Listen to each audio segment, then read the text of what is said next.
Warahmatullahi wabarakatuh. Perkenalkan, nama saya Bimo Adi Prakoso, NIM 4131010027. Di sini saya akan mempresentasikan jurnal The Corrosion of Water Plant Case Study, Journal of Material and Polymer Shinchin Correspondent Author, yang artinya Jurnal Studi Kasus Korosi Tanaman Air Ilmu Material dan Polimer, penulis korespondensi. Oke, lanjut lagi. Abstrak. Tanaman air banyak digunakan dalam struktur bangunan. Mereka mengangkut air minuman ke rumah tangga.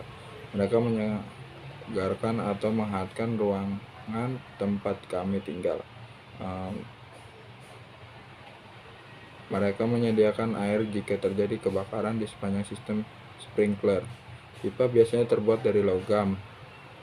Yang terakhir ini menunjukkan perilaku kritis dalam kontak dengan air selama masa pakai yang tidak tepat atau pilihan material. Pada instalasi pipa air, korosi sering terjadi dari permukaan luar dan mengarah pada pembentukan kawah dan perforasi adanya air sisa di dalam bahan tanam. Kadang-kadang terlihat setelah pekerjaan penempatan. Fenomena kondensasi selama pengangkutan air dingin di dalam pipa dapat menekankan fenomena korosi. Kelembapan sering diserap oleh bahan isolasi termal pipa. Meningkatkan korosi. Coupling galvanik antara bahan yang berbeda masih merupakan masalah yang relevan. Selanjutnya, bahan kimia yang tidak homogen. Samuan dan ketebalan seng tipis yang bervariasi dari lapisan pelapis kontribusi terhadap degradasi fitur korosi internal. Juga terlihat secara sporadis secara khusus dengan adanya pengayaan oksigen berkala. Di sisi lain, sistem RD, arus liar dan listrik umumnya tidak mewakili masalah. Pendahuluan. Korosi merupakan interaksi elektrokimia antara permukaan logam dengan lingkungan. Jones 1996. Air atau kelembapan bahan kimia seperti oksigen atau senyawa kadotik lainnya, asam, cairan, alkali, atau garam menyebabkan degradasi bahan logam. Banyak logam yang digunakan di bidang konstruksi menunjukkan masalah terkait korosi, terutama baja panduan rendah, penambahan krom ke yang terakhir ini meningkatkan dan mengontrol ketahanan korosi juga di lingkungan yang keras. Yang Yut et al. 2018. Penggunaan molybdenum dalam presentasi di atas 3%, semakin menurunnya kerentanan korosi. Zimmerman 2009. Ini sangat penting di kolam renang. Nickel Development Institute. Nidin 1995. Anion klorida juga menyerang pada aluminium kekuatan tinggi dengan mempromosikan berbagai jenis korosi lokal dan retak lingkungan. Alia dan Buthit 2008. Banyak bangunan infrastruktur teknik sipil mengalami fenomena deteriorasi korosi dan beberapa metode dikembangkan untuk menerapkan diagnostik melalui pengukuran potensial elektrokimia.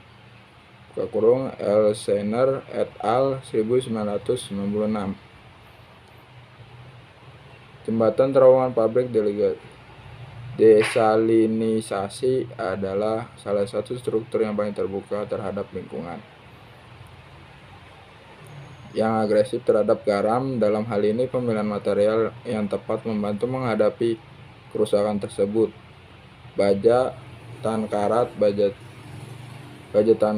dalam konstruksi 2015 adalah alternatif yang umum digunakan untuk baja panduan rendah untuk meningkatkan ketahanan, tetapi jenis atau kombinasi yang tidak tepat dapat menyebabkan efek sebaliknya dan mempercepat korosi pada struktur yang berbeda. Mosca et al. 2022. Titanium digunakan di pabrik desalinisasi penukar panas karena ketahanan yang tinggi terhadap klorida. Reservoir air minum juga dapat mengalami kondisi elektrokimia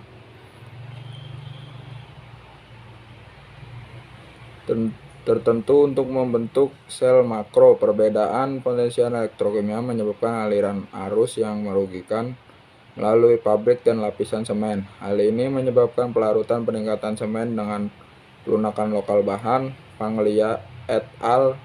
2004. Namun demikian, tidak hanya struktur teknik yang mengalami kondisi kimia yang merugi, yang parah dapat mengalami korosi. Tanaman air yang lebih umum mungkin menunjukkan berbagai bentuk korosi, tergantung pada suhu, lingkungan, dan kondisi layanan. Serangan mungkin intens. Tujuan dari makalah ini adalah untuk mengurangi kerusakan tanaman air untuk mencegah kerusakan yang tak terduga dan kesalahan konseptual di masa depan. Selanjutnya, prosedur eksperimental. Penyelidikan tanaman atau bagian dari mereka terutama dilakukan dengan inspeksi visual. Dalam beberapa kasus, lensa teropong digunakan. Kondisi layanan setiap pabrik dijelaskan dalam kasus itu. Penting untuk mengidentifikasi alasan kerusakan. Analisis kimia dilakukan dengan perangkat fluoresensi sinar exportable dengan pengukuran titik.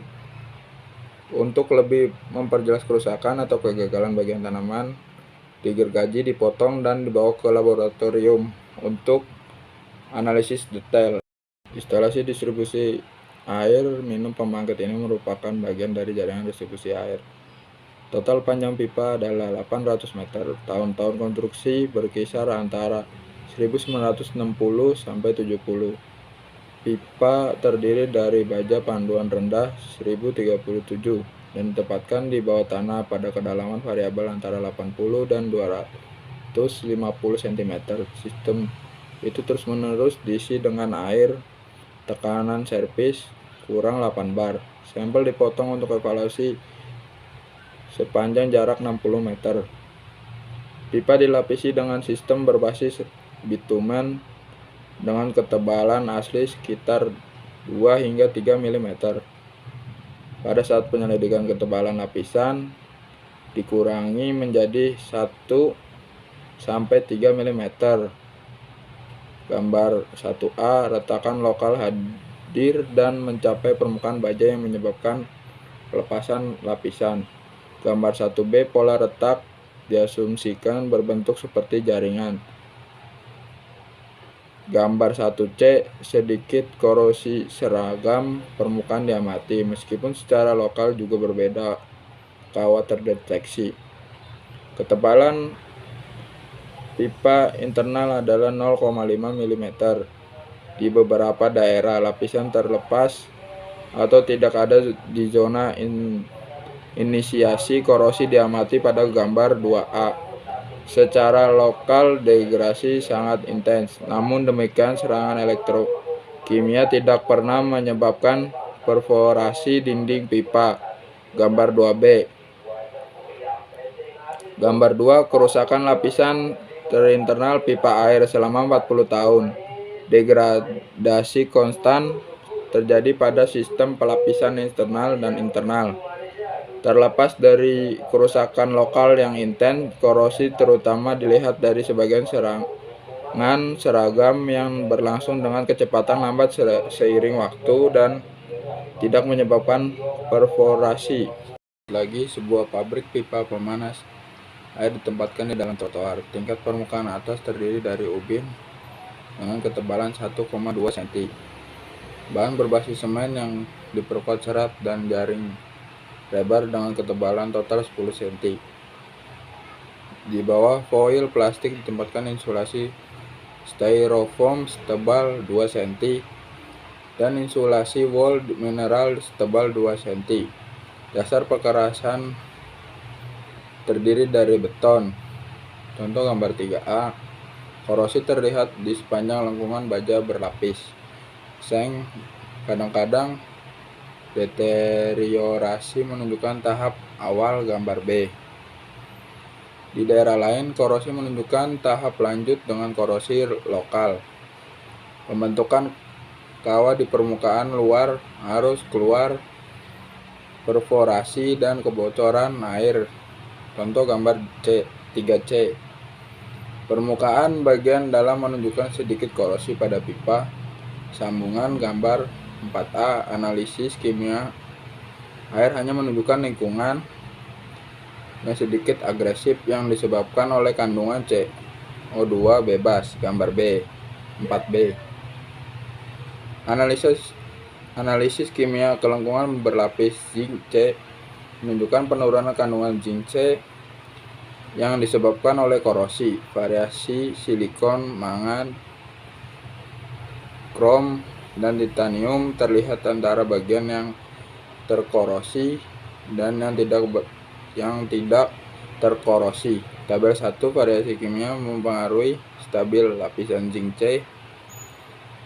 Selain itu, adanya ketidakhomogenan juga berpengaruh korosi. Selanjutnya, pembengkokan kelengkungan dapat membentuk microcrack dan bertindak sebagai titik inisiasi untuk degrasi. Kurang lapisan sintetis selanjutnya dapat mengurangi ketahanan korosi di lingkungan seperti itu. Dalam ini, korosi terjadi terutama sepanjang bagian luar pipa. Hal ini disebabkan oleh adanya kelembapan dan pengenyaan air dan kurang penyematan atau perlindungan bagian logam yang sesuai. Ini terjadi selama pekerjaan penempatan atau seiring waktu karena kualitas bahan dan pelapis tidak sesuai. Pabrik pendingin atau pemanas air. Di instalasi pendingin atau pemanas pipa berlapis yang untuk air hangat ditempatkan di tingkat pengerasan, sedangkan sistem pipa air dingin ada di tingkat bawah. Kedua sistem relatif dengan satu sama lain. Gambar 5A. Instalasi pendingin air menunjukkan korosi internal dengan pembentukan kawah dan perforasi. Gambar 5B. Sistem menunjukkan sedikit korosi pada pipa internal hanya setelah 1 tahun servis. Gambar 5C. Analisis kimia air menunjukkan air yang kurang agresif tanpa kehadiran CO2 agresif dalam kurung 0,0 mgl dan kandungan klorida yang relatif rendah dalam kurung 10,6 mgl. Bahan semen yang melekat di sekitar pipa isolasi menunjukkan kandungan klorida, sulfat, nitrat, kalsium konvensional. Mereka tidak bisa dianggap kritis dan terhadap korosi lokal. Korosi terjadi pada pipa pendingin dan disebabkan oleh suhu permukaan pipa yang lebih rendah dalam kurung 7 sampai 12 Celcius. Pabrik pipa pemanas tidak menunjukkan kerusakan. Korosi eksternal dengan pembentukan kawah adalah karena adanya kelembapan, pengotoran kimia lokal, dan lapisan seng yang tidak sesuai. Lapisan insulasi termal menghindari kontak langsung pipa dengan bahan dasar semen, sehingga penggunaan perlindungan. Selain itu, penyematan insulasi bertindak sebagai spons untuk kelembapan dan peningkatan proses korosi. Pendingin atau pemanas selanjutnya terdiri dari baja karbon panduan rendah tipe 1.0034E 195 dengan dinding tipis yang dilas secara membujur. Tebalan lapis seng adalah 8-12 meter. Tanaman mengangkut air hangat di musim dingin dan air dingin di summer. Di dalam ruangan, kondisi kelembapan, kondisi mapan mendominasi dan tidak ada peningkatan yang terdeteksi. Korosi seragam yang intens dengan pembentukan kawah lokal dan perforasi. Terlihat gambar 6A. Kehadiran kelembapan dan kondensat air diamati pada permukaan luar pipa. Sebuah kawah dan lubang diameter 1 mm terlihat dari luar, gambar 6b, ke permukaan internal, gambar 6c. Degrasi pipa internal terbatas, kawah terbentuk dari permukaan luar. Secara internal, kehadiran beberapa degrasi seperti lubang deteksi 6c. Korosi lapisan seng yang disebut karat putih didorong oleh adanya kelembapan, dan korosi awal dari baja di bawahnya terlihat dari gambar 7a. Di beberapa daerah, kerusakan berlanjut di tingkat lanjut sampai perforasi. Ini gambarnya A dan B. Kombinasi sistem pendingin dan pemanas seringkali tidak sederhana. Permainan air atau kelembapan di dalam kekerasan atau fenomena kondensasi karena perubahan kelembapan relatif dan fungsi pemanasan dingin serta di sekitar pipa dan kualitas material yang buruk, semuanya dapat berkontribusi dan kerusakan yang relevan setelah waktu yang sangat lama masa pelayanan yang singkat. Kumparan kipas pendingin udara terbesar luas untuk menjaga kesehatan dan iklim yang sesuai di dalam ruangan. Permintaan termal dan kelembapan dari tanaman semacam itu tinggi. Kumparan kipas yang dianalisis menunjukkan korosi seragam sepanjang permukaan internal tangki air kondensasi. Pengumpulan setelah periode waktu yang relatif singkat, yaitu 2 tahun, gambar 8a. Sepanjang permukaan bawah baki pengumpul korosi karat putih terlihat korosi seragam pada tahap awal hadir di sepanjang profil berlapis seng di zona penyisipan pipa CU di penukar panas. Di sisi lain, tidak ada korosi yang ditemukan pada lamela aluminium, gambar B. Rata-rata ketebalan lapisan seng yang diukur adalah 12,7 kurang lebih 2,6 meter. Dari 25 pengukuran, rentang toleransi Z140 adalah 7-15 meter dengan nilai tipikal 10 meter, atau untuk Z200 dengan rentang 10-20 meter dengan nilai tipikal 14 meter. Air tergenang yang berkepanjangan, ketebalan lapisan seng yang terlalu rendah untuk kondisi layanan seperti itu, dan korosi galvanik antara tabung tembaga dan elemen berlapis seng pada gambar 8c mendorong degradasi pabrik.